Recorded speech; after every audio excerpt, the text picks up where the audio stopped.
ওদিকে দেখ। চেন্নাই এক্সপ্রেসের সিনটা মনে আছে, যেখানে শাহরুখ দীপিকাকে কোলে তুলে সিঁড়ি দিয়ে মন্দিরে উঠেছিল? তুই ওকে ওরকম করে নিয়ে অত উপরে উঠবি? আরে ধ্যাত, আমি ওকে তুলতে যাব কেন, ও আমাকে তুলবে। তাতে কি, ওর তো বেশ মজাই হবে। আরে বোকা, এটা ফিল্ম নয়, আর ও শাহরুখ খান নয়। আমাকে নিয়ে এত উঁচুতে উঠতে গিয়ে ও না আরো উঁচুতে চলে যায়। এই আসছে কিন্তু।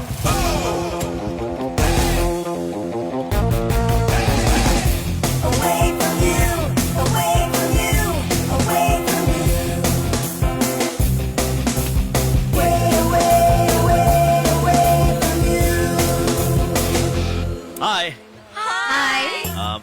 আমাকে এখানে ডেকেছো কেন? প্রত্যেক পূর্ণিমায় আমি এখানে আসি, তাই ভাবলাম এখান থেকে শুরু করা যাক। ওয়াও, তার মানে তুমি আমাদের প্রেমটা ভগবানের আশীর্বাদ নিয়ে শুরু করতে চাইছো।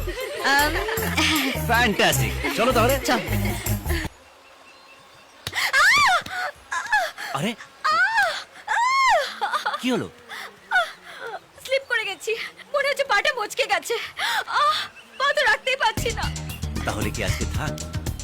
দেখলে তো, প্রথমেই প্রেমে বাধা পড়লো। এরপর কপালে কি আছে কে জানে।